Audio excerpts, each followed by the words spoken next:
Hello, everyone. Welcome to Developing Palates. I'm Aaron Loomis, coming to you from the Ventura Cigar Company studio, and with me today is Jiunn Liu and John McTavish. How you guys doing?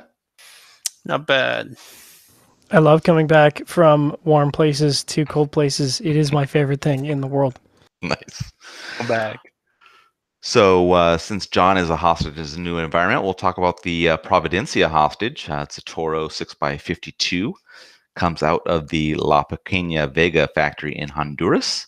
Wrapper is Mexican San Andres. The binder is from Indonesia, and the filler is from Nicaragua and has Honduran Ligero. Price point is $9.99, and the cigar was released in September of 2018. So, I thought all that out of the way, June, what was your smoking experience like? For me, the first couple of thirds was, from first light, I kind of thought that it was a bit thin on the flavor side, especially for something that's Mexican San Andreas, in which I don't know. I kind of feel like every time I see one of those kind of wrappers used, I expect at least a medium profile in terms of like body, especially. But I kind of felt like this was kind of like a lighter end. In terms of flavors, I got typical like a dry or dirt component to it. Tame black pepper, burnt cedar, a little bit of like a hint of roasted nuttiness coming through. Retrohaling the cigar proper, the right amount of black pepper, and I got more like nuttiness out of the cigar. Finish medium length, dry cedar, earthy dirt component to it. Strength being medium. Within the first couple of hours, I kind of felt like, it was, I kind of felt like the cigar kept kind of warming up, even though it took 2 thirds to do it.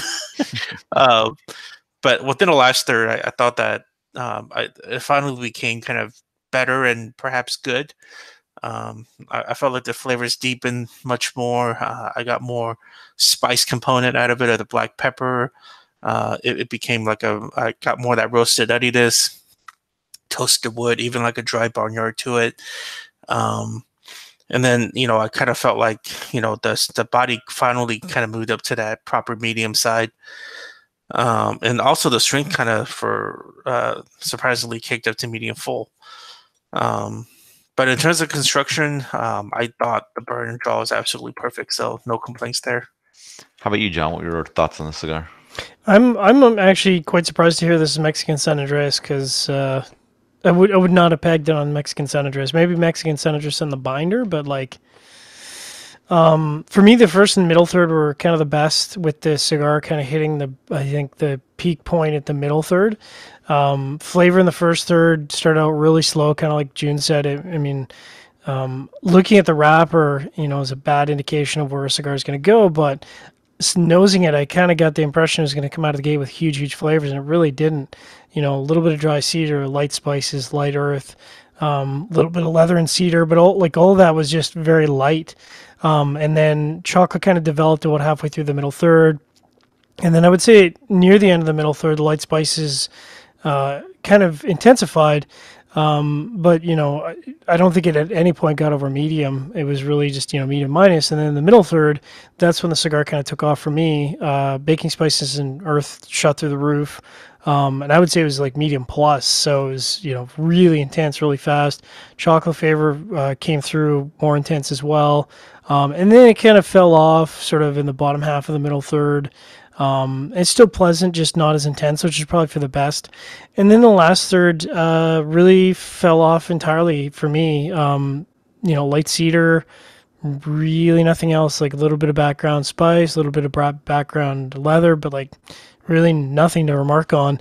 And like June, the strength of this really came home, like it snuck up on me in the last third.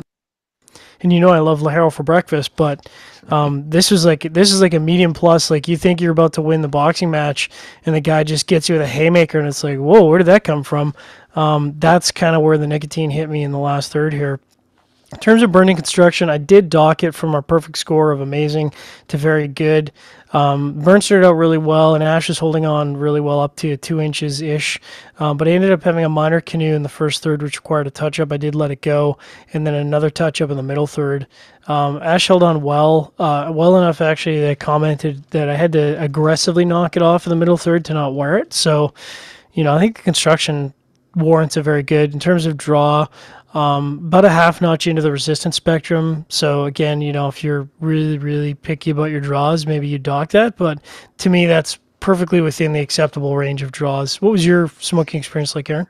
Yeah, I got some wood and mustiness with a little mix of baking spice and black pepper as it started.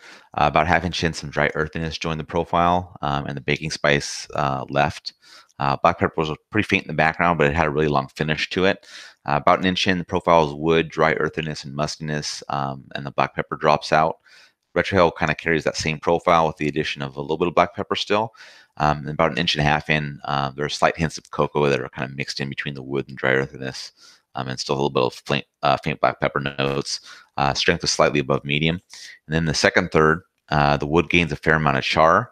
Dry earthiness was right behind it. Still a little bit of black pepper in the background, but the cocoa was gone at that point. About an inch in, the charred wood gains a little bit of bitterness. Dry earth and the new addition of some muskness were right behind it. Black pepper leaves the profile again. Retrohale has that dry earth up front, muskness slightly behind it. And then a further in, the dry earthiness kind of took the lead, while the mustiness was right behind it, and the charred wood was quite faint. But the strength dropped down to medium. And then in the final third, dry earth and mustiness remain. Charred wood leaves the profile. About half-inch in, the wood returns with like a really heavy char to it. And then further in, charred wood leaves again. The dry earthiness and mustiness were what were there. Retrohale kind of carries that same dry earth and musty profile. And then as the third cigar's wrapping up, I mean, the wood returns with no char, but has a little bit of a mintiness to it. Still some dry earth and pretty faint in the background. And the strength bumps back up to the slightly above medium mark. In regards to construction, burn was slightly wavy the whole way. In the final third, the cigar went out once. There was a portion where the cigar wanted to go out again, but I did some frequent draws to kind of keep it going on. Ash held in an inch and a quarter increments. And then in regards to the draw, it was a little bit looser than I prefer, but it didn't really cause any issues with the smoking experience. So, Jiunn, what were your overall thoughts on this one? I rated it overall to be good. For this one, because I felt like the burn and draw was perfect, although on the flavor component, I thought most of it was kind of average. But except for the last third, I kind of I did good overall. But overall feelings is it was a bit thin on the body. It was a bit thin on flavors. The last third was a lot better, giving me more flavors and more depth of flavors, which was really nice. I say this is a decent entry point into the market, but there's so many good Mexican San Andreas that came out, especially in 2018, and I think this one falls a bit short. How about you, John? What were your overall thoughts on this? Well, I guess I'm a softie. I thought it was enjoyable. It's I would say in terms of if we were scoring this on balance, this cigar was really unbalanced because it was kind of all over the place. At times it was light plus, at times it was medium full, and that might be tough to market to a greater cigar audience if you're kind of all over the place. Medium full cigar smokers would probably be disappointed by this, and I think guys who smoke in the under medium category would probably find this a little too strong. Overall, I enjoyed it. I would probably smoke this again. There's enough going on in terms of flavor complexity. One thing I want to comment on, and I don't mean this as a dig at the company, but I didn't particularly think the band design was very good. It kind of reminded me of some companies' sort of lost and found series in the sense that it didn't seem like a lot of strategic planning went into the overall packaging design. That'd be my only feedback. Aaron, what about you? Yeah, I would agree with you with the unbalancedness. There was some good flavor components in this cigar, but they didn't do anything to work together to create a really nice profile. It was fairly drying throughout and things like that. Like you said, I don't want to knock on the company. This is the first time I've smoked anything from them, but this is kind of what my expectation was going to be for the cigar. It was just an average cigar. I'm looking forward to trying some of the other cigars to see if there's something that fits me better, but I don't really have any interest in returning to this one. It just, there was just, just like small things here or there where you could say, yeah, I like this part or this part, but it's not like anything where this works together as something that's cohesive. So, just not a cigar for me. So getting into the scores, we'll start with the top. John, you gave it a 6.72. Jiunn, you were next at 6.47, and I gave it a 5.05. So John, what were your thoughts on how that matched up? Seems a little high. I guess in my head would have expected the low sixes, but with almost flawless construction and 2 out of 3 thirds scoring and good, it kind of makes sense. And I suppose it's, on paper, it's one of those cigars that scores higher than in my mind it probably should. To me, this is a low sixes overall. How about you, Jiunn? 6.47. Yeah, I mean, I absolutely connect with what John just said. I mean, my overall be nice for being such a perfectly constructed cigar was being nice. I didn't think on the flavor component, the flavor profile, I didn't feel like it really delivered all the way. So my higher mid 6 score is definitely valued based upon such a high burn and draw score. Yeah. But in terms of flavor profile, it's kind of like what you're saying. It's nothing that I probably would want to return to. Yeah, my 505 is perfectly matches up with my experience. I mean, I thought it was average to the first 2/3 for flavor, and then subpar in the final third. And then the burn was a bit of a chore on the cigar.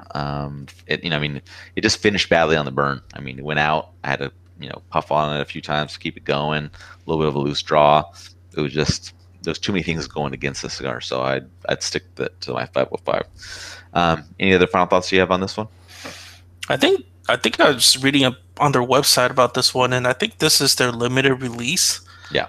Oh, really? So this is like their limited release, higher price tag sort of a thing that they're doing. It makes me wonder what their regular production would taste like, and which I'll soon find out. Yeah. But if you're saying your limited release kind of tastes like this, then it's a little concerning. Yeah. I thought the square press was kind of interesting format. You don't see a lot of square presses in the marketplace, and I'm kind of a sucker for box press, square press. So, I think that alone would probably make me want to revisit some of their other offerings and see how they compare. But yeah, I'm really surprised to hear that that's a limited offering. This stuff is companies that are so unknown are awesome to smoke. I mean, because I automatically think about companies like Cavalier from a few years ago, right? Like nobody had no idea who the hell they were in the U.S. anyways. Mm-hmm. And then I get to smoke it, and the more and more I smoked yourself, I felt like it was good stuff. Yeah. But and this company has a lot of offerings, and we have a few more to go through, so we'll get a chance to get a feel for it. But I mean, there are some guys that can do it, and some guys that can't do it, and we'll find out where this one lies. I mean, is this going to be a Cavalier, or is this going to be a Sacrifolium, Jiunn? Which one is it? Yeah. Well, hopefully not a Sacrifolium. All right. If you're just catching this video on YouTube, be sure to subscribe to us. We'll also check out the full written review on the website, developmentpalates.com. Follow us on all the social media channels, and you can catch all of our review recaps on podcasts. So iTunes, Google Play, and Podbean. Thank you for tuning in. We'll catch you on the next one. You never pay.